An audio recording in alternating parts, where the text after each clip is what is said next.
Hello, I'm Daniel, and welcome to the Emunah Project. We're continuing our series of videos with respect to the prohibition against idolatry. And we are going to the Rambam's, Rabbi Moses ben Maimon's monumental work, Mishnah Torah, and especially in his book, Hilchos Avodas Kochavim.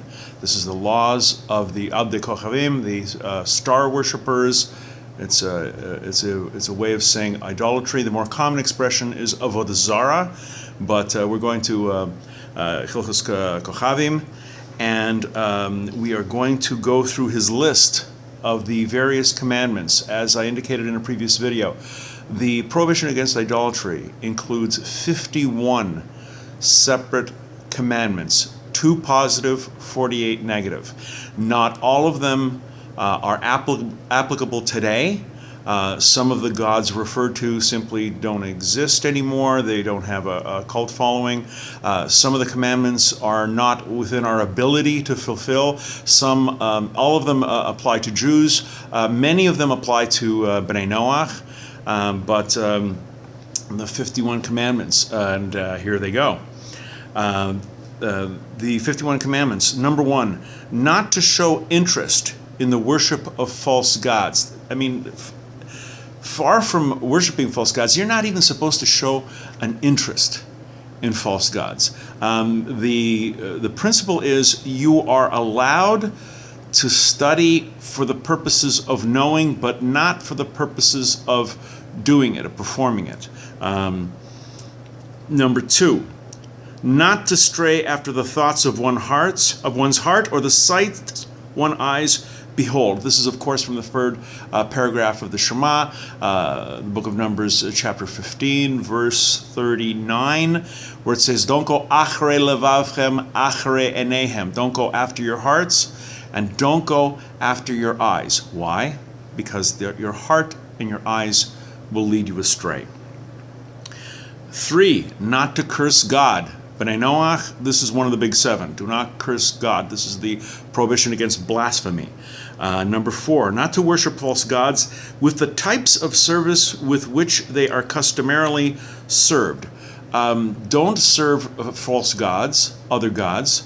In Hebrew, Elohim Acharim, other gods are by definition false gods. These are gods that are not known traditionally to the Jewish people. Don't worship them in the way in which they are normally served. Some gods referred to in the Torah, Peor, have rather disturbing and disgusting practices, and even the ones that do not worship these gods and don't even do the customs and practices associated with serving them. It's not for us. Number 5, not to bow down to false gods. We learned in a previous video that's not only are you not supposed to bow down to idols, you're not supposed to do something that even looks like you're bowing down to an idol. The example, if someone drops his wallet or drops her purse in front of a statue, you're in the Vatican, you're walking by Michelangelo's La Pietà, and you drop your valuables. There are people bowing down. There's people kneeling. If you lean down, if you kneel down to pick up your wallet, if you bow down to pick up your purse, it looks as if you're bowing down to the idol. Not even if it looks like it. Even though your actions are perfectly innocent, don't do it. Kick it off to the side, whatever. Just, you have to be careful of maras ayin. It doesn't look good. Even though what you're doing is perfectly innocent, it doesn't look good. Someone viewing it may misunderstand it. So number 5, don't bow down to false gods. 6, do not make an idol for yourself. Don't carve any images, don't make any statues, any molten images for yourself. And also, number 7, don't do it for other people's. You don't get off in a technicality saying, oh, I'm making this idol on contract for somebody else. No, you're not supposed to make it for yourself, and you're not supposed to make it for anyone else. 8, not to make images even for decoration. There is one secular Jew I know, and she has displayed rather proudly on her mantle statuettes of Egyptian gods and goddesses. The one that I recognized, of course, was the god Anubis. This is the man's body with the head of a jackal, the god of death, I believe. As a work of art, very nice, but it was a carving, an image of a false god. Can't have it. So not even for decoration. She wasn't part of an Egyptian cult. To her it was pretty. It was a work of art. 9, not to persuade others to worship false gods. This is known as an enticer, someone Jewish who entices another Jew away from God, away from Judaism. This is called a mesite. There are two characters, a mesite and a mediach. A mesite entices one person. A mediach is a Jew who entices an entire a group of people, an entire community. For example, those who on staff for Jews for Jesus, a messianic congregation leader who's Jewish, who's enticing an entire community away. That's a mediach. One-on-one, mesite. Both you will see in the commandments coming up. These are considered in Judaism the lowest of the low, and the further commandments will make clear of that. So don't entice. Don't persuade others to worship false God. Don't take them away from Judaism. Don't take them away from God, the Creator, the Father. 10. This is one of the laws that no longer apply. We're not in a position to do this. 10. To burn an apostate city. This is one of the positive commandments. Burn down an apostate city. Put away the torches. Don't torch a village or a town because it's full of heretics. That's not within our power. Even in the old days, you required a judgment from the Sanhedrin. This is not you can't take justice into your own hands, even under the old law. Again, these aren't old laws. Some of these laws we're not able to perform, but they're all still in effect. Related to number 10, burning an apostate city, don't rebuild it. You burn it down and then don't rebuild it. Leave it as a ruin. 12, do not derive benefit from any of its property. Don't burn it down, knock it down, and then use the stones to build something else. Use the salvageable lumber, the plumbing for something else. No, you leave it to waste. 12, do not derive benefit from any of its properties. 13, not to persuade a single individual to worship a false god. Again, this is related to the mesite. Don't entice someone, don't persuade someone to worship a false god. Don't persuade a single individual to worship false gods. Number 9 is don't persuade others, mediach, I presume from the plural, not to persuade a single individual, mesite.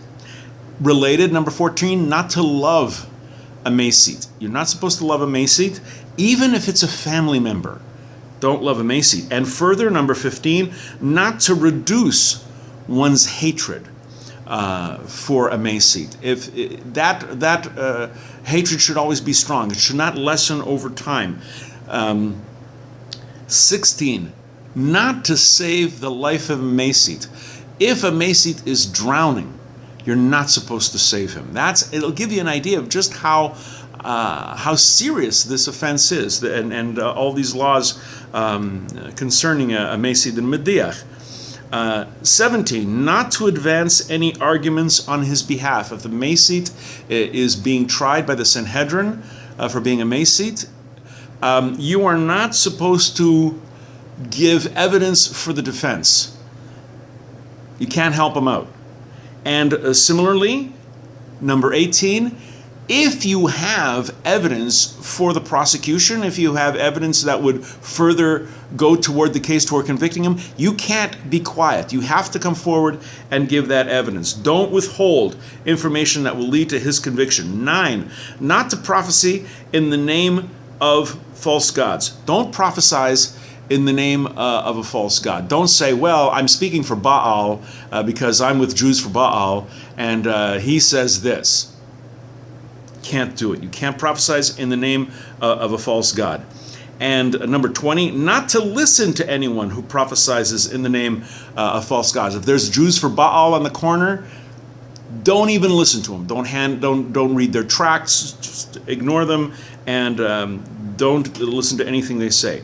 21, not to give false prophecy, even in the name of God. So if you're saying that you're prophesizing in the name of Hashem, the Creator, the Father.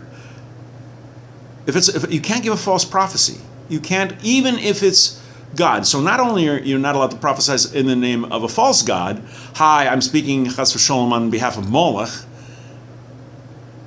even if it's the God, you can't give a false prophecy. You don't get points just because you're giving a false prophecy for God. As a matter of fact, it makes it worse. 22, not to fear executing a false prophet.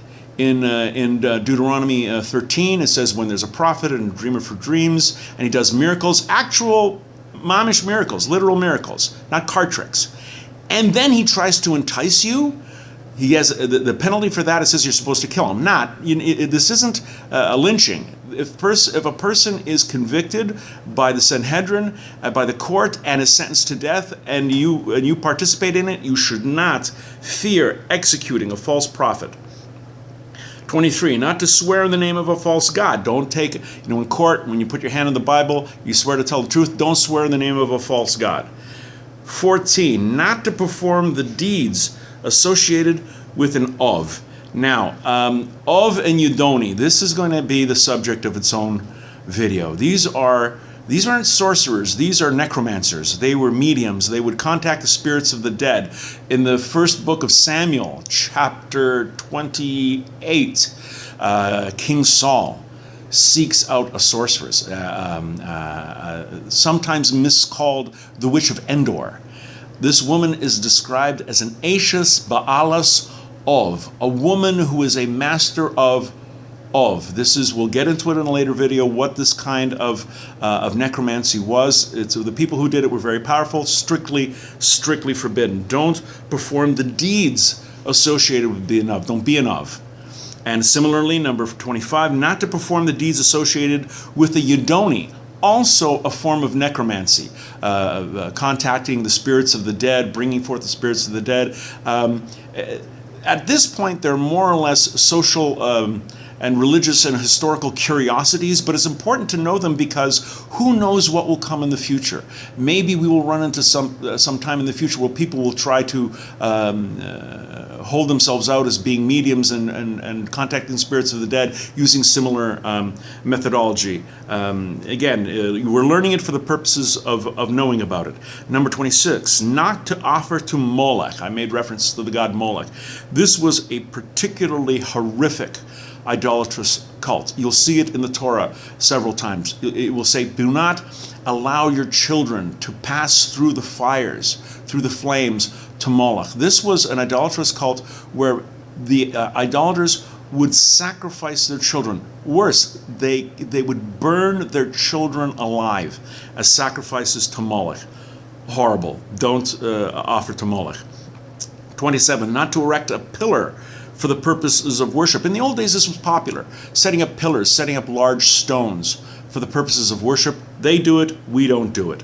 Number 28, not to prostrate oneself on a hewn stone. In the old days, they would carve stones, shape stones, and part of the avodah zarah, part of the idolatry was to lie on the stone, prostrate yourself on the hewn stones.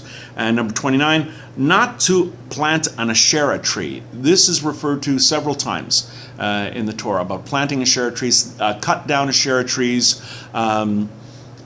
Don't allow them there. Again, whether the Asherah trees was the focus of the worship or whether it was the object of the worship, the point is, don't do it. We'll be getting into the remaining commandments. We left off at 29. We're going to start with 30. Until then, on behalf of the Emunah Project, I'm Daniel, and thank you too much.